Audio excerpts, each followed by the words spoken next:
And look at this beautiful spice rub. I'm going to gently lay this down inside the pan, sauteing it so that both sides are nice and golden brown. And then I'll pop it in the oven to finish it up.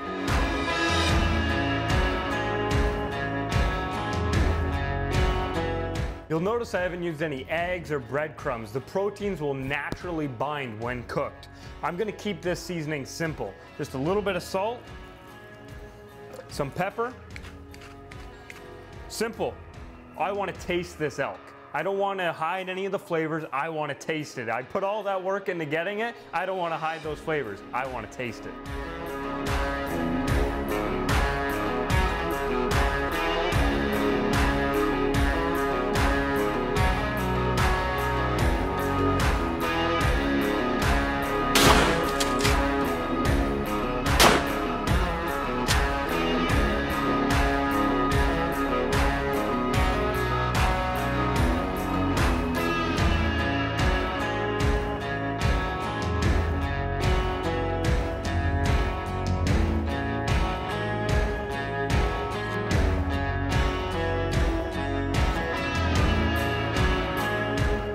Incredible finish.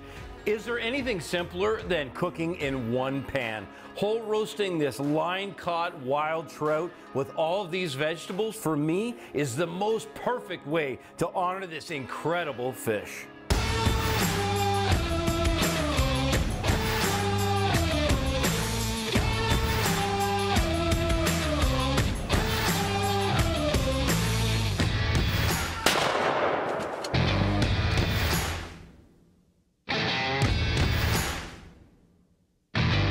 This is my first black bear. We're here hunting on public land, and let me tell you, this is a night I'm never gonna forget. What the old timers taught me, it came true tonight, and we got this beautiful, beautiful black bear.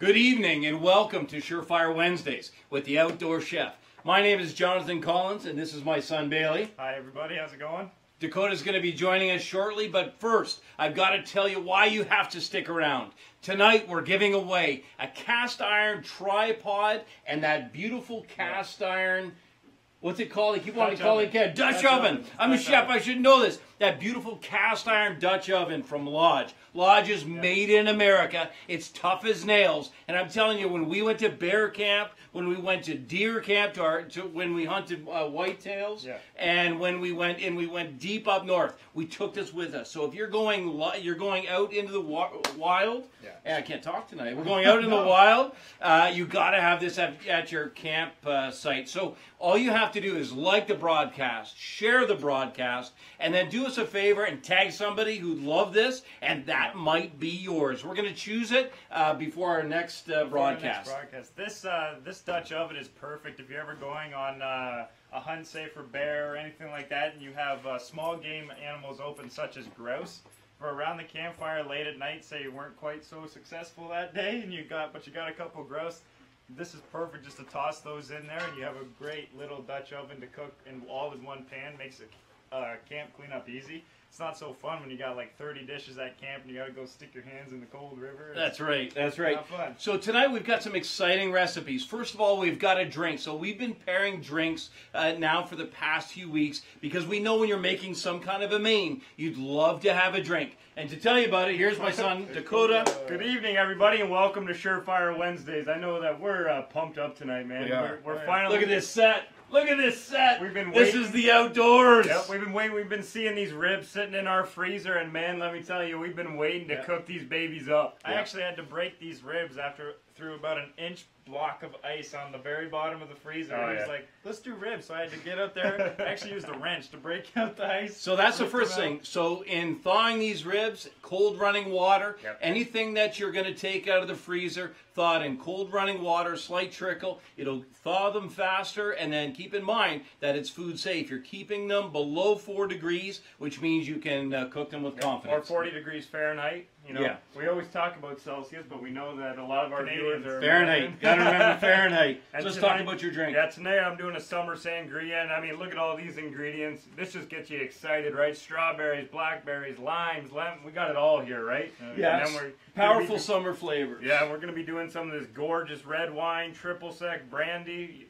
You're going to want to see this later on, man. Like, it's going to be incredible and refreshing for your summer get-togethers. And then I'm going to be doing the ribs. So we've smoked the ribs. Because we're doing this in real time, I'm going to talk you through smoking, and then I'm going to talk you through and make this beautiful dry rub. It's really critical to get flavor deep inside. You want to get that nice little smoke ring from the apple wood, and then I'm going to teach you how to make this beautiful cast iron cornbread. So this cornbread is deadly simple, but using it to mop up that beautiful barbecue sauce from the ribs is just perfect. This is like one of my favorites, man. But where we're going to start tonight is where if you see me limping a little bit, it's not because I'm getting old, okay? And listen, Nate and Tim, I don't want you guys laughing at me either, all right? We were at the gym and we're training, right, last night? Yep, last night we were so training. believe it or not, we're training with our bows. There's my Rain 7, by the way, right behind you. We'll talk a little bit about that later. Yep. But then a basketball game broke out. But I was playing basketball on my bare feet. Showed up out of nowhere. I don't know where it came from. But my Achilles now, I need a little bit of rehab. But anyway, talking about rehab, this drink that Bailey has is just what you need. So I know that you're training right now. You want to get ready for hunting season. If you haven't started, this is our call out to you because we've started too, eh? We started like 4 or 5 days ago, and I mean we're a little late to the post because we're busy too, eh? Yeah. I mean, like we're opening sheep, pronghorn, elk, whitetail. You know, you got to be in shape when you get out into the bush and you're after these animals. And you get one down and you harvest one, you need to be able to get it out of the woods, right? Yeah, and to that point, everyone sometimes gets a little busy and things kind of need to slow down. And even if you can't, what you need to do is you need to be able to get back in that gym, back hiking a lot faster. And this BCAA formula from Mountain Ops is great for that. The BCAA stands for branched chain amino acids, and basically what that does is it just helps your muscles recover so much faster. Instead of a 2 or 3 day recovery time, it's about 1, and then you're right back in that gym and you're good to go. I thought it was break, control after appetite. That's what I thought it was. Okay. So anyway, Bailey's got a really good recipe, and as he starts, talk us through some of these ingredients. Yeah. So the first ingredients, because the flavor for this one I have is green apple. So I was thinking immediately with green apple, you got to have green apples. The thing about green apples is they're full of water. So this is a post-workout shake. So all you got to do, these are great, but they're full of water. Rehydration after you're done a great workout. They're also full of fiber, and they're a great source of energy. I'm also going to throw a lemon in there. Lemons are great. They brighten up your day, especially if you like working out in the morning like I do. And then, to top it all off, I'm going to add ginger. Ginger is a really sweet heat instead of that kind of that like the capsicum from peppers, but hot. it gets your engine running, right? Metabolism as well. Absolutely. It really helps. But the thing is, people can't exactly sit there in the morning and eat 5 straight apples. So the best thing you can do is to get a juicer. You juice the apples, you get all those things, and another important thing, leave the skin on. An apple, when you have the skin on, has 3.6 grams of fiber. When you peel it, it only has 1.6. So every time you take down that next layer, it's kind of like cutting the crust off bread. You lose so much nutrition and all of that. So the first thing you got to do is you're going to split these apples in half to make them more able to fit in the head. Then quarter them again.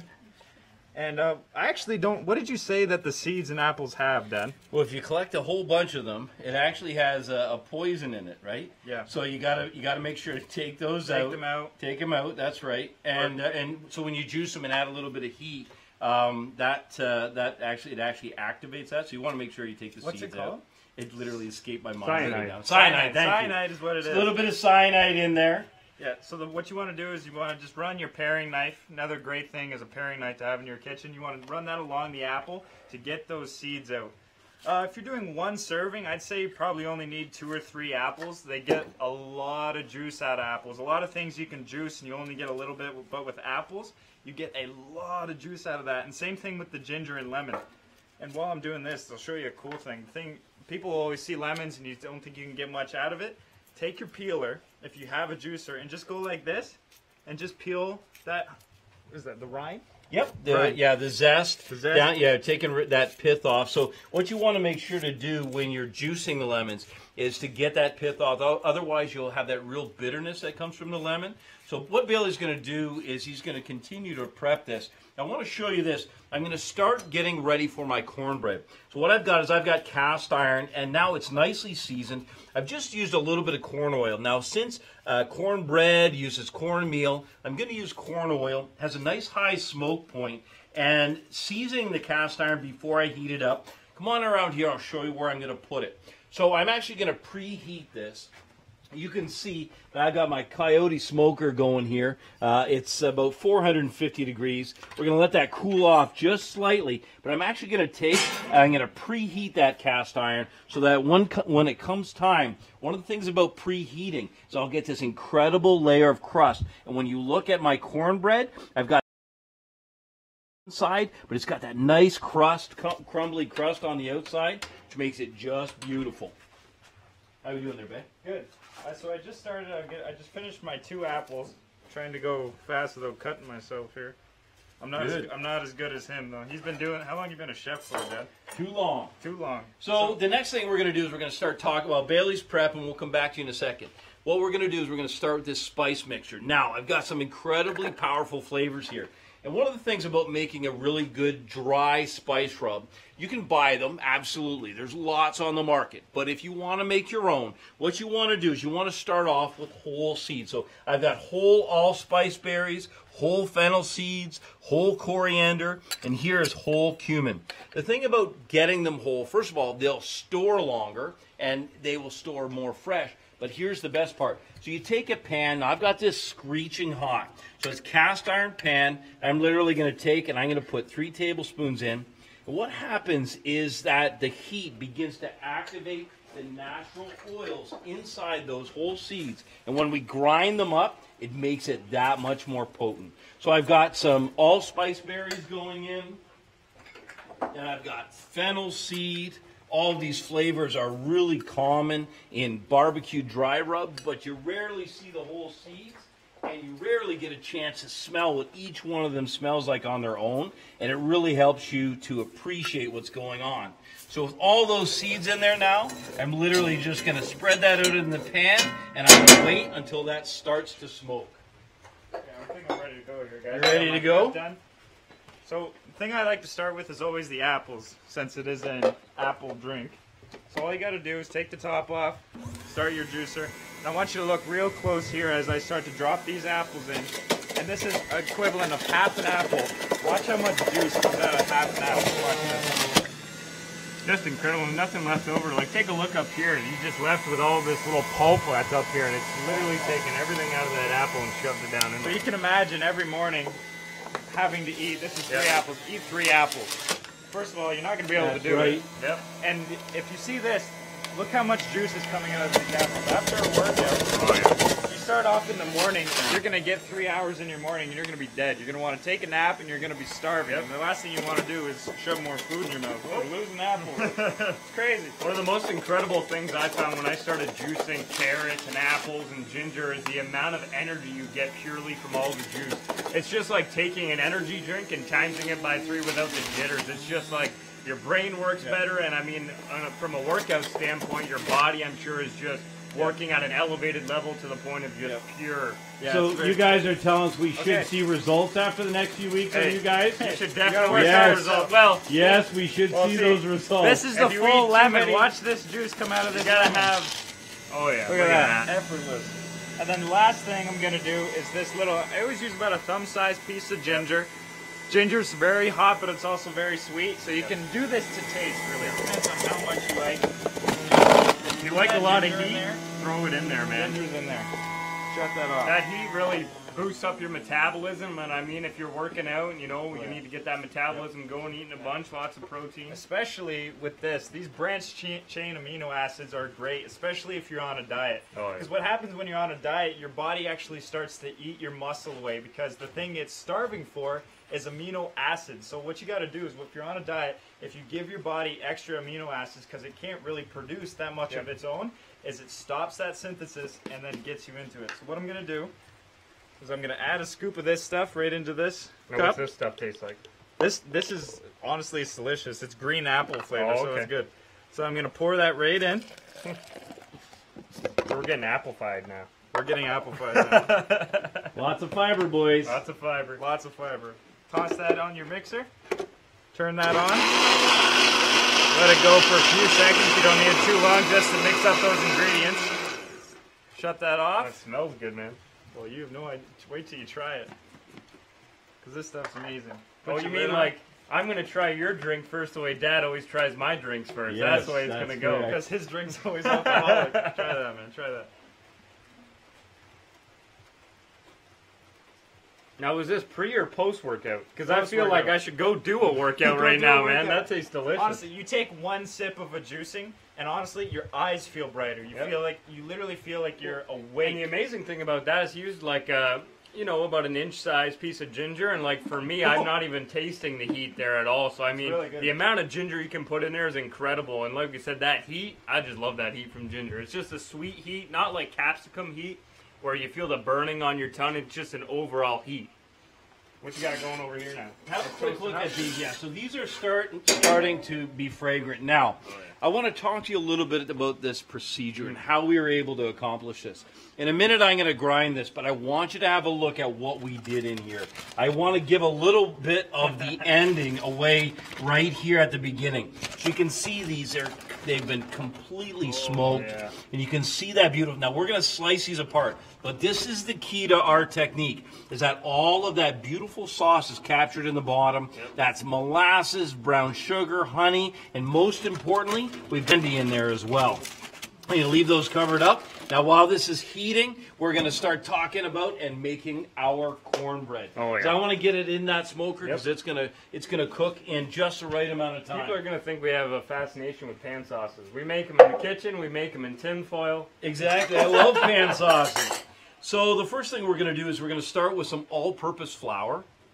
And I'm going to try to not make a giant mess here. That's it. Now, I have to, little side note here. Bay, show those farm fresh eggs. Oh yeah. Oh, yeah. Now, those farm fresh eggs, those are from the dearest, sweetest woman in the world, Mrs. Verkest, my best friend's mom. And from the Verkest farm, those are farm fresh eggs. I know she delivered them just before the broadcast. Those are spectacular. Man, So- there's nothing like farm fresh eggs. There's nothing like farm And if you fresh can eggs. bake with them, literally they bake like nothing else. Even, and an omelet's even better. I mean, man. Omelets even better. So a cup and a quarter of all-purpose flour. The nice thing about making cornbread is it really uses a lot of ingredients that you have around, and all you have to do is have a little bit of cornmeal on hand. Cornmeal is beautiful, golden cornmeal. Look at that. Oh man, I love cornmeal. So beautiful. Cornmeal in. Really easy to take camping with you Oh, as yeah. well. Cornmeal, Yes. flour. We you know, literally, all that. whenever we go hunting, we take these ingredients with us, and we always make Oh, cornbread. you know like, what? Let me show you. Grab that while I'll show you how we take them with us. It's awesome. So and then I've got baking powder here. We're just giving my wife's a pastry chef. She gives me heck all the time because my measuring is a little bit rough and dirty. So you say, oh, you'll never take all these spices, you'll never take all these things out into the woods. Well, this, Look how small it is. look how small this is. We Now take you this, might think this is for sodas, sodas. but Keep them cold when you're going to the beach, you know, but we actually put all our spices in here. Look at all these beautiful little jars. And we have everything that you could ever need on a campsite to make literally any of the dishes. so let's we've go shown through you. here. Let me see. What do we Yeah, got? We we got got there. starting there. We've got cardamom seed. We've got chili pepper, cumin seed. We've got whole grain salt. We've got coriander. That's oh man, that's that habanero, ground habanero, and then fennel seed, allspice, cinnamon, black pepper. This is paprika and star anise. How's that for a grouping of No spices? excuses, anybody. Your mother doesn't have that spice rack. I'm telling you right now. So anyway, back to these dry ingredients. So I need half cup of sugar. So again, these are very simple ingredients, really easy to put this together. If you've ever wanted a really great cornbread recipe, shh, I'm going to give you a secret. Okay, so the key is all the dry ingredients in first. And then notice I'm using a whisk, and watch what happens. As I use the whisk, it's going to evenly incorporate all of those ingredients. I want to make sure to get the baking powder, the baking soda, and everything evenly distributed before I add any of the liquid. That look good already? Yeah, looking great. So if we're making this now, does that mean I can eat some of that? Yeah, you can go ahead and try it. Go ahead and eat some of that.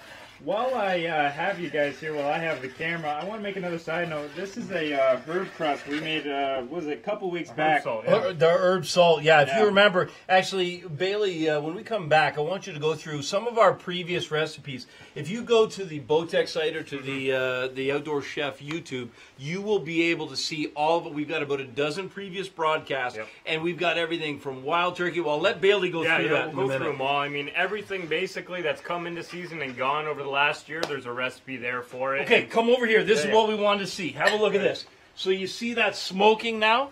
That's exactly what we want. See that smoke? So what's happening right now is all of those, they're toasted, and they're coming to life. Now, where is that going? It's going to go right in to my mortar and pestle. So this mortar and pestle has got that rough inside, and what this does, yeah, it's hot, man. It's really hot. Be careful. That's the one great thing about cast iron. You'll hear us talk about it all. You tip it right out of the one end, and you'll be, just make sure, is it going to be too hot? You got it? No, I got it. Do it quick, because it's hot. In it goes. Look at that. Good stuff. Excellent. I told you it's hot. So you see all that smoke? Now, you might think, okay, well, I'm going to let that cool off. But no, it's actually when it's good and hot like that you want to activate that heat. Now, the first thing you got to do, you got to start to pound that down a little bit. Look at that. Look at that coming out of there. Incredible. Come on, if you're looking for flavor, that is flavor. I mean, if you guys could smell this right now, oh. Now, this is not your mom's potpourri either. I feel like I could eat that. No, this is gnarly. Coughing? I'm coughing, yeah. I literally, look at this. This might start a fire. Oh, man. He's going to lose it. He can't eat. Hold on a second. I need a drink. I need a recovery drink. Oh, I see Man, what you mean. That's good, man. I'm telling you what. Here, try one. Have a drink. Oh. Look at this. It's like working out. We're relaying here. Okay. Tag me in. Yeah, no kidding. Eh? Oh, man, that drink is good. So, in all seriousness, if you want to revolutionize your dry rubs, you'll get, literally, go to the local store, go to your local market, and find those whole spices. Get yourself a $2 painting mask when you do it, though. That's right. Or a sheet to put over your head. No, that would make it worse. I know. You'll be infusing.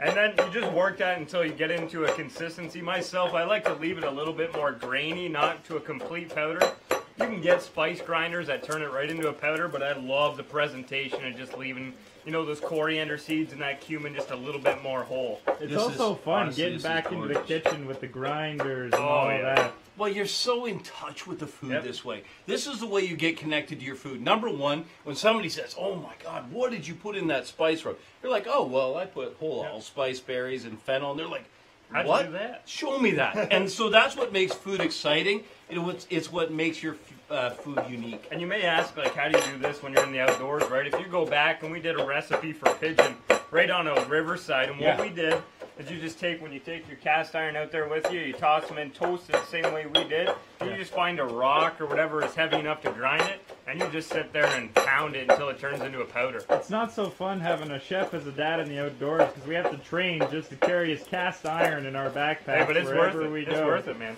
Just be grateful, boy. Okay, so now the next thing, excuse me. Here we go. So now we've got those beautiful whole spices ground up. Let's have a look at what we're talking about here. You can see what Dakota's talking about. No, it's absolutely spectacular. But now here's the next step. So I've got this beautiful chili powder. That's going in. And then I've got some gorgeous paprika. That sweet Hungarian paprika. Oh my gosh, I love those sweet Hungarians. This stuff is gorgeous. And then watch this come together. It's what I love. You ready? You just start mixing. Look at this. Oh yeah. That is incredible. You put that on anything. Could be chicken, could be pork, could be beef, but I'm telling you, this venison, it's gonna sing. There we go. Okay, spice rub done. Now, I think we gotta get back to our, now that that's finished, I think we gotta get back to our cornbread. So let's have a quick look here. We got a few raindrops here, so we got a little, just bear with us for a minute. We got a little bit of thunderstorm starting to come in. There's never a dull moment. How's our feed there? We're good. We're good? Okay, good. So because we're in a remote location here, we've actually got this really great new system, and it just got completely doused with water, so we know that it's waterproof too, which is great. That brings me to a new point, which is when our hunting season comes up, Dakota and Bailey and I, we're going to be coming to you live, cooking as we're hunting, which is going to be so exciting for us because, yes, we love to cook. Something like this, like we know, just like you, our freezer's full. Oh, yeah. We've got all different types of meat. We got black bear, we got venison, we got mule deer, got all kinds of great things. But when it comes fresh, when you're having it right there at camp, there is nothing like it. There's nothing more gratifying than that moment. When we did it for black bear, I mean, when we were up for spring black bear, we took the bear, harvested it that night. We did all our quartering and butchering, and that night, man, we enjoyed some nice, what did we have again? We cooked up a nice lag roast from the bear. And man, there was nothing like it. Fresh. It was good. Right? It was his first bear, so he had to take the time. Yeah. It's like 12 o'clock at night. We got to be up in the morning to go fishing. And he's like, you got to let it cook. You got to let it cook. He was already asleep. He's asleep. I was three sheets to the wind. Yep. Let's not talk about that right now, though. Let's talk about liquids. I'm changing the subject.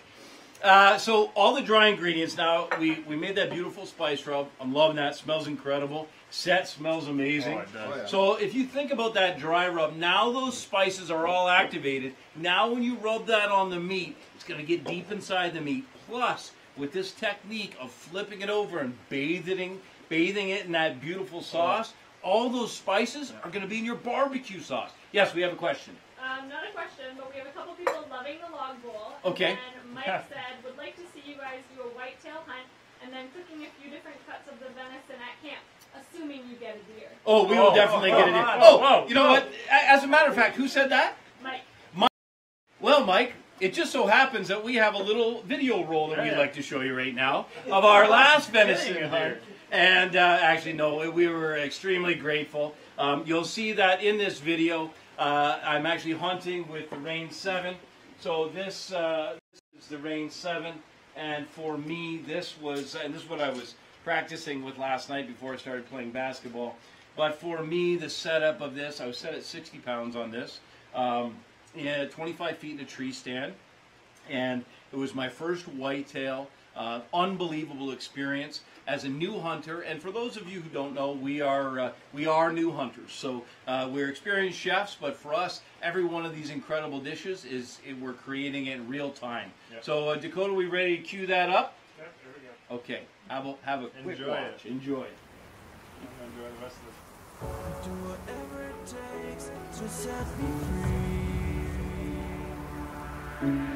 I do everything to get what I need. I do whatever it takes to set me free. I do everything to get what I need. I do whatever it takes to set me free. I do everything to get what I need. You got him. My first whitetail. The Rain 7. That was so smooth. I felt like in that moment that there was no distance between the trigger, the string, my arrow, and that beautiful, beautiful buck. The time is now or never.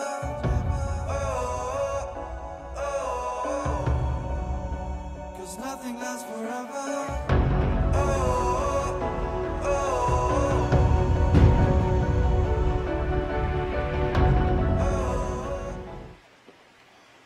you can see there, Mike, what an incredible experience that was. I don't know if you caught that at the end, but you could actually hear my heartbeat. Now, I had a lavalier mic on, and the one thing that is undeniable is that when that whitetail comes into your space, into your zone, comes in. you know what's going down. It's happening, and it's at that moment, honestly, that it completely changes you. One thing I can tell you, if you haven't hunted, if you're not an archer, if you haven't taken this opportunity to hunt whitetail, I'm telling you what, it's a life-changing experience. And okay, back to cooking. Yeah. Okay, But so thanks for provoking us, Mike. yeah, thanks, Mike. Go ahead and provoke us all you want. Now, just a quick reminder that we want to show. Let's show them this tripod real quick. We want to show you what you can win tonight.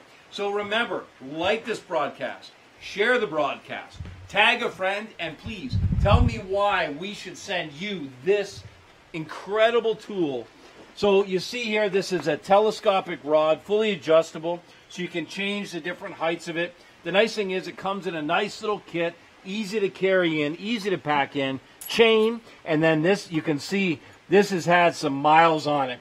Nice thing about this, you can cook in it, and then if you need to use it as an oven, you just set some of the coals on top. This is the way Lodge designed it, cast iron, bulletproof, and we'd love to give this to you. So please like and share. And one thing I want to try, and I want to try it actually when we're on one of our live hunts, is I've seen they take that pot, and when you're fishing on the beach, you dig a hole, put a fire at the bottom, and then bury the thing, and then cover it back up with sand and let it cook under the sand. Oh yeah, I've that'd seen be that. great. I want to try that. So this is buttermilk, and for me, this is one of the secrets. You got to use buttermilk, that beautiful, acidic, buttery buttermilk. Yum.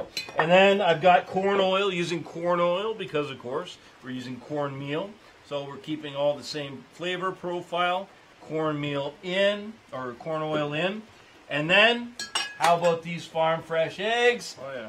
Thank you, Mrs. Verkest. Watch the difference in the eggs. Too. Look at You'll these see babies. The eggs, how different Let's they are. have a look at these. Oh, yeah. Look how orange Those yolk are is. beautiful. Those are from some well-fed chickens. We know what they're fed too down at the farm there. Okay, now here's the best part: honey, clover honey, local honey. You know this is so good for you. Don't buy stuff that came from somewhere else. Buy it local. Find something local. Find somebody who makes this golden nectar locally. Honey in, beautiful honey, and then we need just a little bit of butter. Now, one of the things I have to tell you about preheating the pan is your pan is going to be super, super hot. The nice thing is it cooks quick, but don't turn your back on it, okay? So we're going to put about 3 tablespoons of butter in there, and I'm just going to bring that together. So while I do, I think it's time for Dakota to make his drink. Make a drink? Yep. So I'm literally just going to begin incorporating this. And Dakota, we'll watch. You feeling thirsty? I'm feeling thirsty. Let's Hopefully you guys are feeling thirsty because we're hooking you up with some summer sangria tonight. And I mean, when you have all your get-togethers and that, one thing people will be asking for is sangria.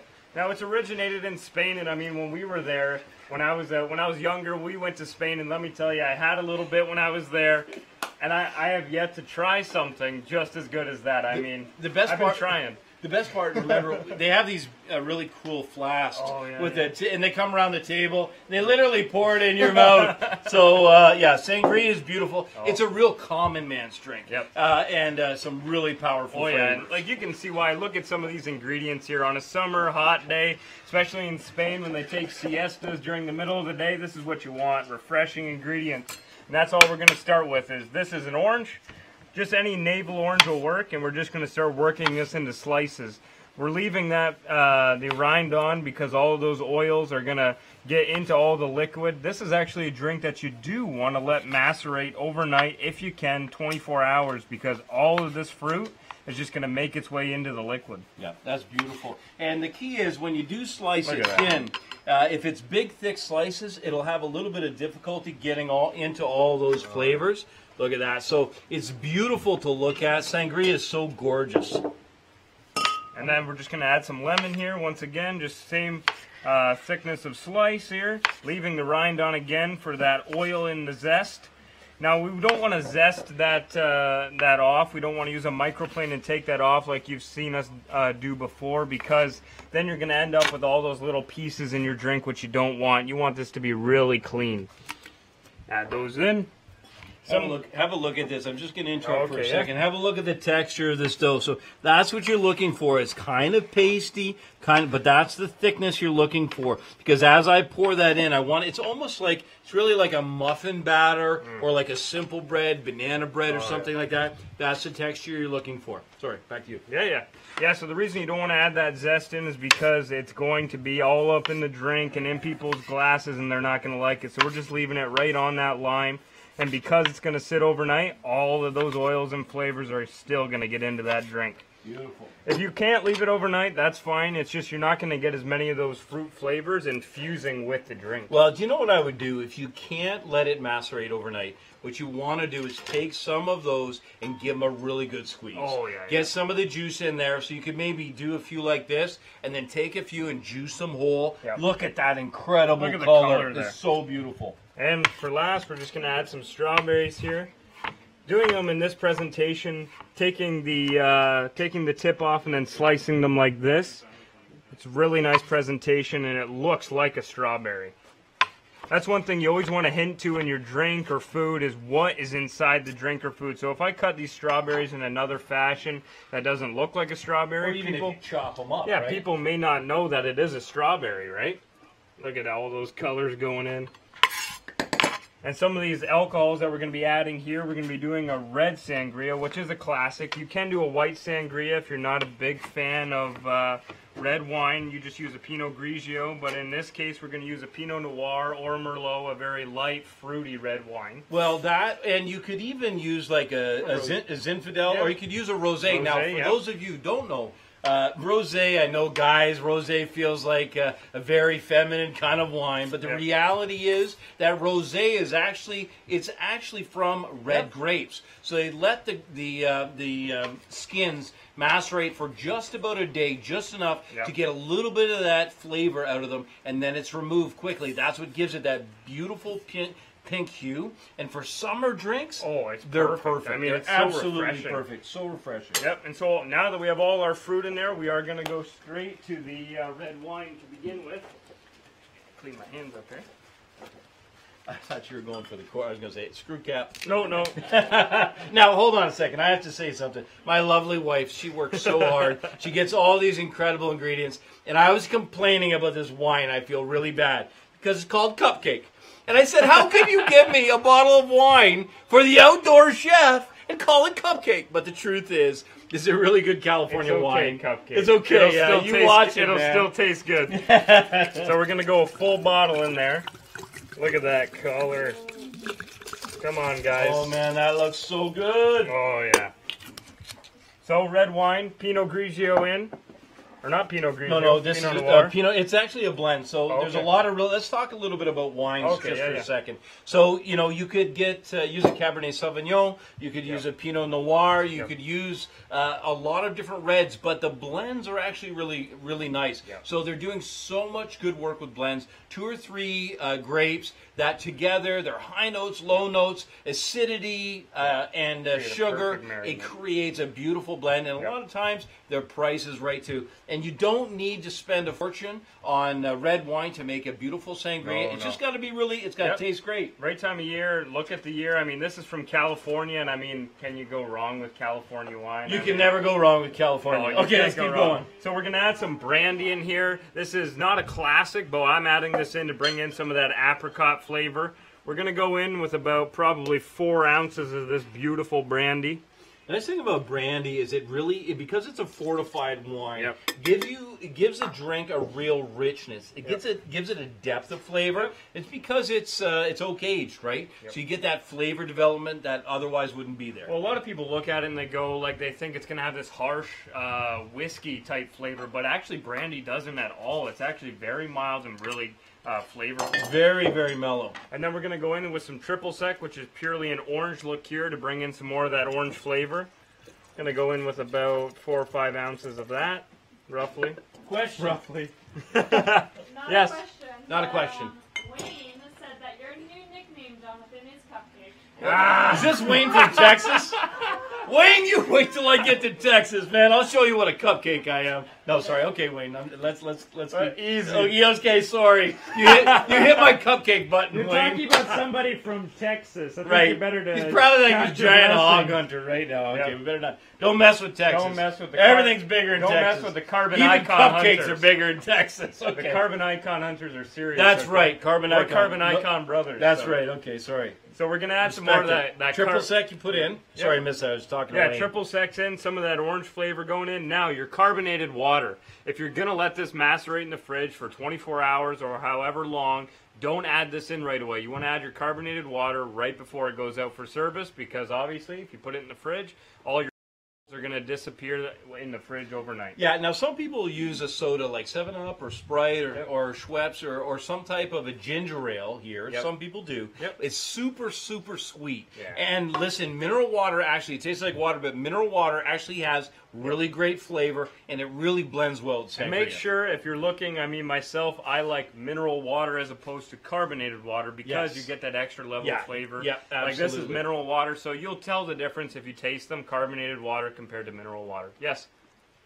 So Mike said would like to see your take on a Bloody Mary sometime. Mike, Bloody Mary? Bloody Mary? Done.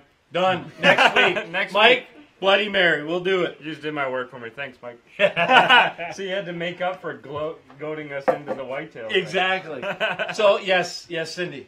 And Wayne says it's all good, brother. Come on to Texas. All right, Wayne. Hey, you know we'll be Wayne, there, you brother. keep saying that every week, but one day we got your address when we sent you that giveaway. We're just going to show up. That's right. That's right, Wayne. We're just going to show up. And Jessica asked, she said she just was able to join. Can you do a quick update on what you're doing tonight? Okay, Yeah. thanks, Jess. Yes, absolutely. So Bailey did this incredible green apple and ginger boost. So this is for all of you who are out there. You're working out. Yep. You're prepping for the season to come. So he's got this great recipe, and it's focused on the Mountain Ops drink there, which is really nice. Yep, And then- post-workout. Yep. Post-workout, and then I'm working on these venison ribs. You can see them back here. They're just bathing in that beautiful sauce. We're going to reveal those in a little bit. Oh, and yeah. right now, and Dakota's just made a We're just finishing sangria. up this sangria here, and I mean, I was just saying, don't add the carbonation right now until you serve it. So we are actually going to add it, and you'll see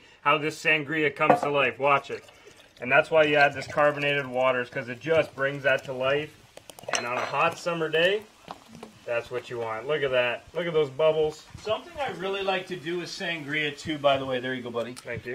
Something I really like to do with sangria is you're thinking you put ice in here. Better that it's in the refrigerator macerating overnight. What you want to do is you got to put ice in the glass. Yep. So if you put ice in the glass, it won't water it down, and you'll find that the flavor will hold. It'll be a whole lot better. You got some ice there? Okay, so we're gonna do some. Now, while he's getting those drinks ready, we're going to take a little cornbread break. Now, this cornbread break has been brought to you by Lodge Cast Iron, because we've got this thing preheated and we're ready to fill it up. So all I'm going to do is literally, and this is what I love about this cast iron pan, is you can just kind of work your way around the pan. Now, earlier I kind of overfilled them and they puffed up. They're really beautiful, but it's a little on the big side. So I'm just going to move this around the pan just like this, just like so, and then I'm going to even these babies out. So I'm literally just going to take, once you get it filled up, and then you just go like this, okay? Need some more here. And a little bit more here. So you can see what I'm doing. Now, keep in mind if you want to do this like in a loaf pan, that works fantastic. If you want to do this like this in this wedge pan, which I love, you can see how, notice when I tap on that, how you can see it coming away from the sides. The reason it's doing that is because I have preheated this pan. So I like to use a pan that's slightly preheated.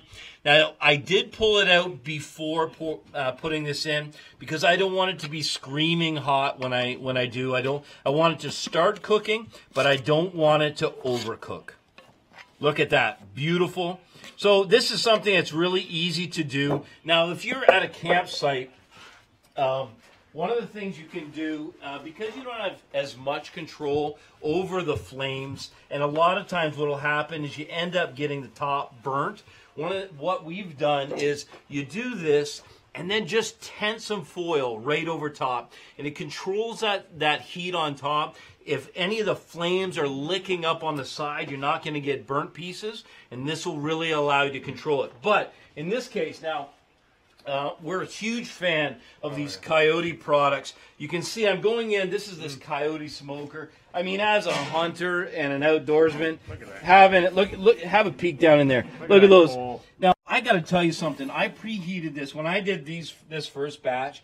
I preheated this baby about maybe 3 o'clock this afternoon, and then all I've done, grab a couple chunks of that. So all we've done is literally put like 2 or 3 pieces of charcoal in, lump charcoal, and that's all that it takes. So this is now in the center. We want to make sure it's not to the side. We want nice even cooking, right dead center. I'm going to close this baby up, and we're going to check on that. This temperature will come right up before you know it, and we want that at about 300 degrees, and those will be beautiful golden brown. All right, gentlemen, take a look at this. All right. I'm going to pour some of this. So let's talk this. This is the key, though. The garnish, you've done all the hard work. What you have to do is you got to finish strong. Oh, yeah. And to finish strong, you got to garnish it. It looks Gotta be so beautiful. It's got to be attractive. Look at this. So you take this out to your guests on a hot summer day, they are going to love you. And as this sits in front of them, and as they just keep adding to the same glass, all of that fruit is just going to keep adding to all of their drink. Look at that. Perfect. You're hired. You are hired. For what? Oh, you are a great mixologist. That's awesome. That is a beauty. Okay, should we try it? Let's try it. Let's try it a little bit. Sorry you're filming there, Bay, but cheers to you. Cheers. Listen, cheers to you. And here, you know what? It's been 12 weeks. Yep. So it's been a full 3 months of broadcast from the Outdoor Chef. Yep. We have gone live from our bear hunt. Yep. We have cooked turkey. We've cooked duck, Venison, bear, mule deer, elk. Black bear, yeah. We've done so much. So this is for you, the viewers at home. Cheers to you. Thank you for watching, all of our loyal viewers. Cheers to you. And thank you for being our loyal viewers. Sangria. That's good. Yeah.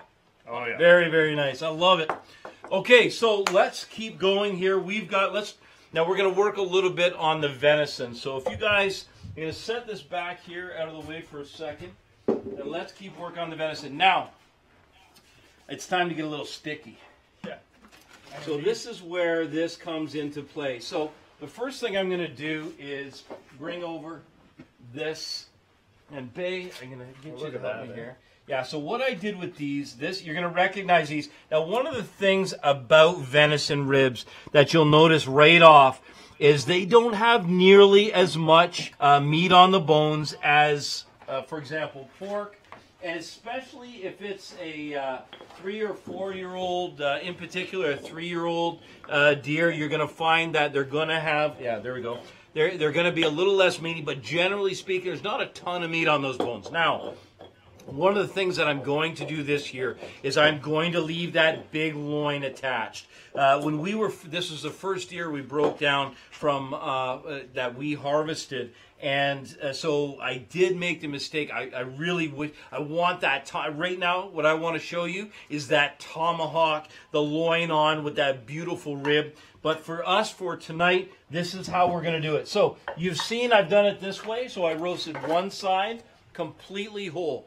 Great technique.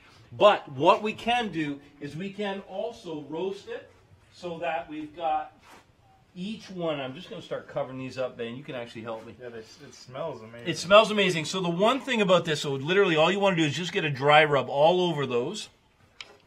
And this is something you can do the night before. Yeah, that's it. Get them all covered up. So it's with this dry rub now that we're going to smoke it. And because there's not a lot of meat, if we're doing something like a brisket, at home, you're going to smoke for about an hour. If I smoke these for an hour, there's not going to be any meat left on them. No. So you're going to want to get a really nice rolling smoke, about 20 minutes, and that's perfect. And that will give you this kind of result. What I'm going to do, Bay, is you keep working on that, and I'm going to move. I'm going to grab your cutting board here. I'm going rib by rib here. Rib by rib. That's exactly what you want to do. You'll Make get sure a they're ton fully of flavor covered. in there.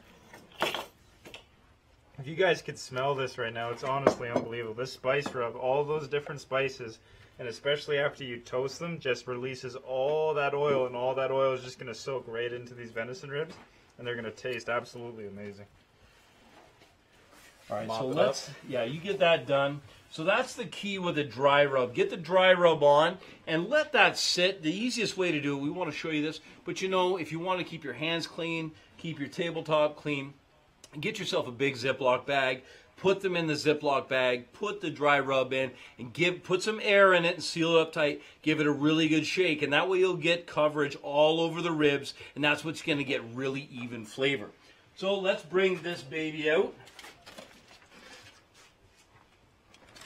Take that off. And I'm going to save, of course, this is going to be, but you know what I need? I need a small bowl. Yeah, small bowl, because what I'm going to do is I'm literally going to cut these apart, kind of one by one here. But I need a bowl for the sauce, because we want to make like a mop out of this.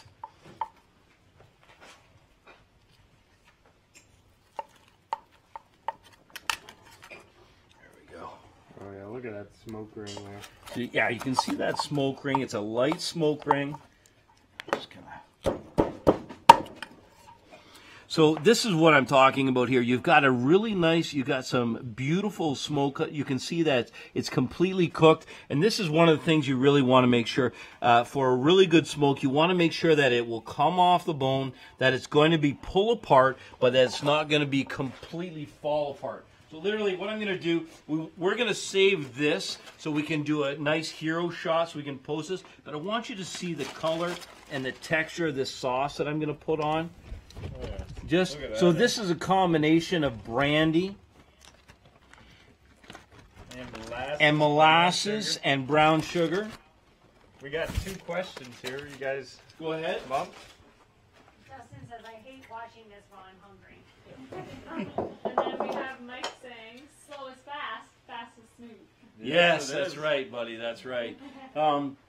So always when you're cooking, that's what we've been saying, and I know that one of you out there, I'm almost certain, right, Dakota, it's a U.S. military term, Slow right? is smooth, smooth is fast. Slow is smooth, smooth is fast. But when you're in the kitchen, let me tell you something. That's the key. You want to, first of all, you got to slow things down. And then that rhythmic movement you get into, whether you're making a health food drink, whether you're making a beautiful drink for summer, or you're making incredible smoked venison ribs. Oh, yeah. You know, this is the thing that will separate your cuisine. So you're taking the time. Let's talk about the things that we take the time to do right.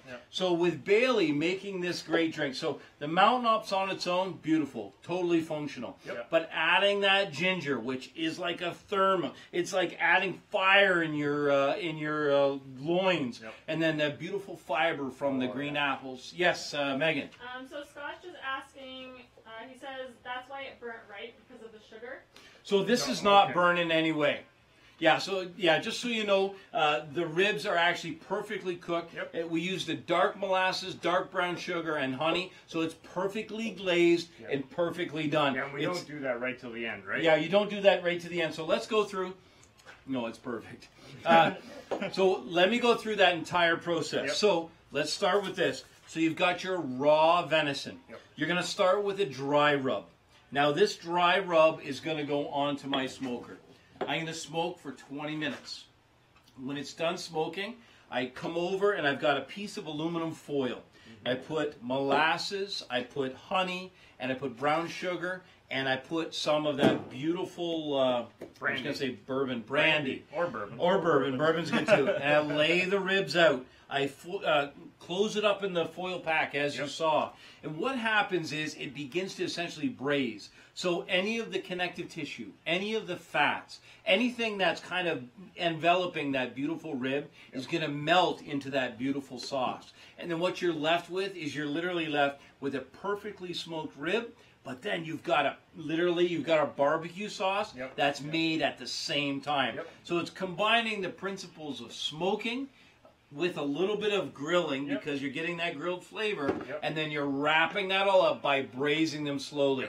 So anyway, but thank you for bringing up that point. That's why it doesn't burn. It's just doing that slow and right at the end. Yeah, and at the end, when you do that, you're doing 225 degrees, and I just watch it. It takes about an hour, and it just melts and melts and melts. Yep. And you're left with that beautiful gravy, not gravy, but beautiful sauce at the end. Yep. So we've got some really powerful recipes here. Hey, let's talk about the recipes that we've done in the past. You got them there? I got them all So here. one of the things that I want to direct your attention to, for the Outdoor Chef, we've been broadcasting, as we said, for 12 weeks. Yep. And these are the recipes. Read them nice and slow. Yeah, so the first recipe we did was wild turkey cottage pie, which was honestly one of the best. That was one of my spectacular. amazing ones. Yep. Wild turkey and dumplings. That was a good one. That was a good one. And the nice thing about that is it allowed us to use the breast Yeah. for the cottage pie And then the legs. and the smoked legs for the dumpling. So that was really beautiful. We did a stuffed whitetail backstrap with a horseradish cream, which was really Love good. that good. one. That was Yeah. delicious. Grilled out burgers on a buttery country roll. That was Those perfect. country rolls are, if you have time So- to go back to the recipe, that's the best bread you'll ever have. Yeah, that Yeah, if bread you is want to make your own delicious. bread, these are the perfect rolls. And it's so Yeah. easy. Yeah, then we did a mule deer roast. Yep. And then black bear bolognese with fresh pasta. That was good if you ever want to learn how to make fresh pasta. That's a really good video yeah. for that. Yep. And cured wild salmon with mushroom and peas. Yep. It was delicious. Barbecued wild venison Philly cheesesteak, my favorite. Yep. Yeah, that Roasted was wild awesome. duck breast, barbecue pizza, which was another. They're all good. What I Yeah, keep saying. Yeah. that's okay. They're all Black good. bear fillet with roasted vine tomatoes, bear fat potatoes, and collard Oh, greens. Bear fat And that, potatoes. and that, they we, were heavenly. and that one, you gotta check that out. We Yeah. showed you how to render down the bear fat and then fry the potatoes Yeah. in it. Yep. It was And off we the did hook, man. beer batter pickerel with fresh cut fries, which was a really good one. And then we have tonight. Yeah, so tonight, again, just Yep. this recap has been great. It's a great way to take, a lot of times with the venison ribs, I've seen most guys, they just trim them out and just keep it for ground. Ground pie. You're not going to get that much, in my opinion, for ground. Why not hang on to them this year? Yep. So whitetail season is coming up. This time, when you take your whitetail, and listen, when we get one, we're going to show you this. We're going to butcher it, keeping that loin on. Oh, So yeah. what you end up with is about a dozen tomahawk steaks. And this is going to be a beautiful way to enjoy that kind of pick off the bone, beautiful yeah. goodness, Yeah. and then having that beautiful loin to go along with it. And I mean, alongside all those recipes, let's see if I can remember them. We've added some drinks to the last 4 weeks. Right, We've right. had a bourbon hard cider. That thing was sick. That was that was delicious. so good. And then we Yeah. had then we have this sangria here. And then the other week we had a hardened lemon iced tea. That was sick. delicious. And then something I called a Big Easy, which is a play on a Sazerac, Sazerac, straight yeah. out of New Orleans. That thing was dirty. So that brings me to, we're almost ready to wrap this up, so we have to say some thanks here. So first of all, thank you to our friends and family. We've got a great group of people here who are supporting us, egging us on. Yep. Big thanks to my friend, my best friend. I've known him since I think maybe I was 9 or maybe even 8 years old. For letting us set up in his backyard, and thanks to you viewers at home. Yes, Cindy, quick question.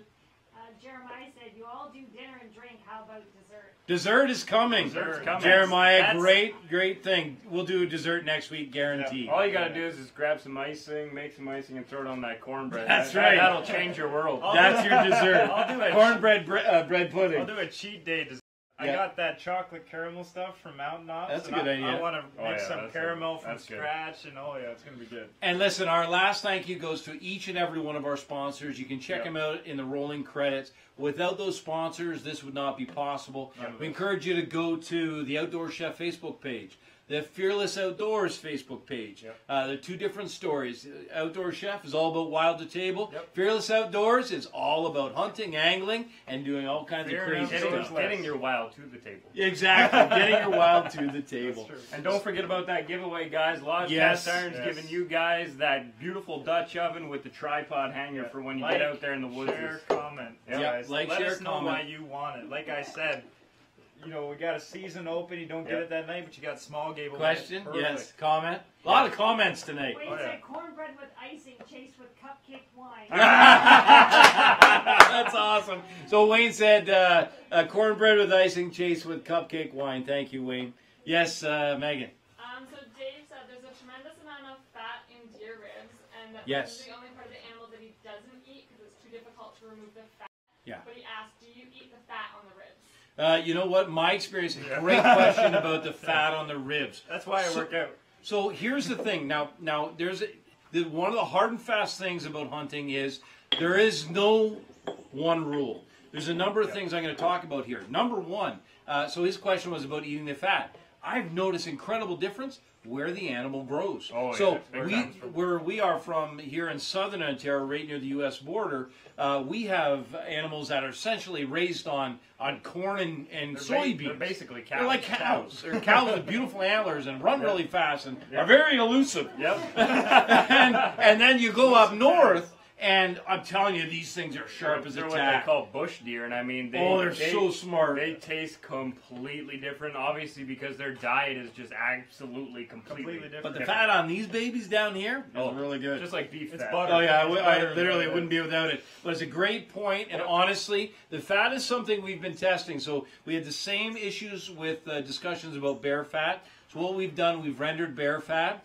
and we're testing at 3 months, at 6 months, at 9 months, and then again at 12. We should be able to hold it safely through 12 months, the same as with the white-tailed deer, but we are actually testing this as we go. So the beautiful thing about this story is it's yet to be told in some cases. Continual. So you know what we do? And actually, I'll say one more thing. We do a lot of restaurant consultations because we're professional chefs. The first thing that I always tell people to do, we were going to make these burgers at this one beautiful little restaurant, and we were going to start with a great grand recipe. I said, you know what? Let's taste it first. The best thing to do is, Mike, who asked that? Sorry? Dave. The best thing to do is literally take a hot skillet, and whatever you want to test, put it on that skillet. No salt, no pepper, nothing. Try a little piece of it, taste it. Learn what that tastes like. See what it needs. And see what it needs. And in some cases, it doesn't need anything. And, you know, in your case, depending on where you're harvesting your deer, maybe the fat, in fact, maybe it really doesn't taste good. But I can tell you where these are, the fat tastes really good. But there's no hard and fast rule. I mean, what you like, you like. Don't let anybody tell you otherwise. That's right. Don't eat anything that you don't like. Don't be forced into it, you know. We're here to try and make it taste better if we can, right? If we can. So tonight you learned that brilliant spice rub. You can make your own spice rub. It'll turn into a beautiful sauce. You got this big, powerful boost drink that's now gone. A beautiful sangria. Yeah. Okay, it's gone now. Okay.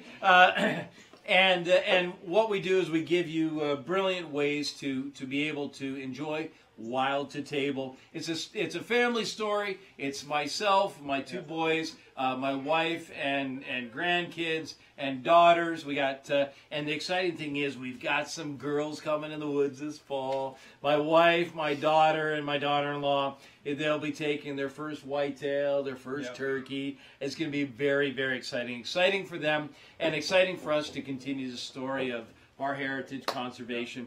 So as I was saying at the end, let's make sure to say thanks to all of the sponsors. Check them out in the rolling credits that are coming up. These are the people that are at our heart. They're locked arms with us. They help us every day because they want to give you the best products that are in the outdoors world. So for Bailey and for Dakota, thank you, and have a great night. We'll see you next week for Surefire Wednesdays at 7 p.m. Eastern. Now we get to eat the rib. Now we get to eat the rib.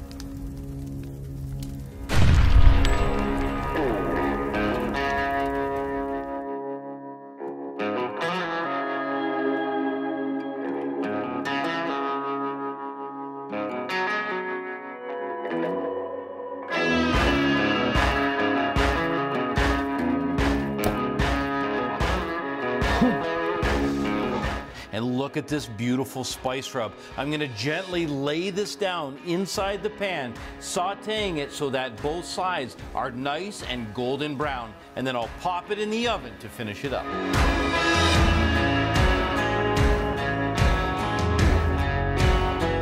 You'll notice I haven't used any eggs or breadcrumbs. The proteins will naturally bind when cooked. I'm going to keep this seasoning simple. Just a little bit of salt, some pepper. Simple. I want to taste this elk.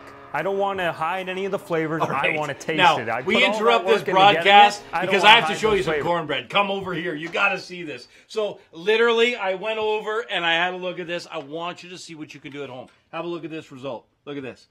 Oh my gosh. You see why I had to come back? Now, listen, you have the Collins cornbread secret.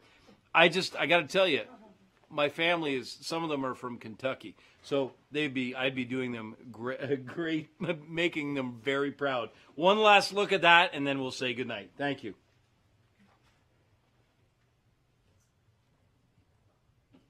I want to taste it.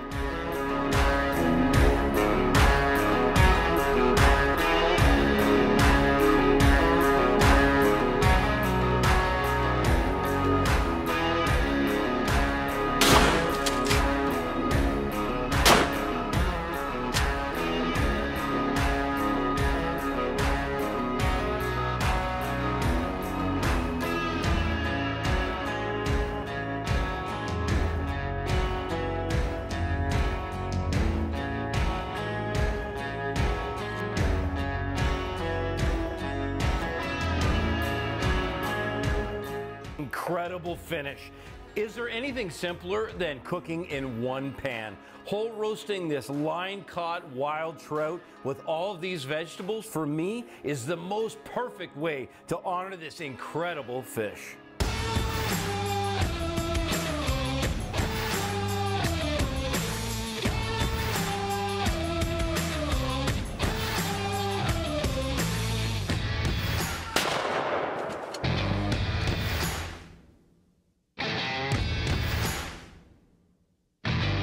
This is my first black bear. We're here hunting on public land, and let me tell you, this is a night I'm never gonna forget.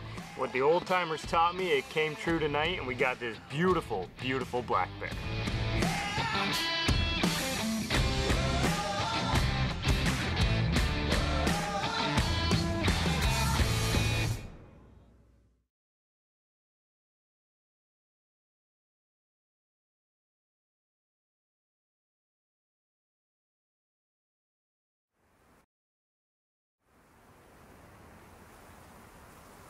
Do whatever it takes to set me free. I do everything to get what I need. I do whatever it takes to set me free. I do everything to get what I need. I do whatever it takes to set me free. I do everything to get what I need. We got it. My first whitetail. The Rain 7. That was so smooth. I felt like in that moment that there was no distance between the trigger, the string, my arrow, and that beautiful, beautiful buck. The time is now or never.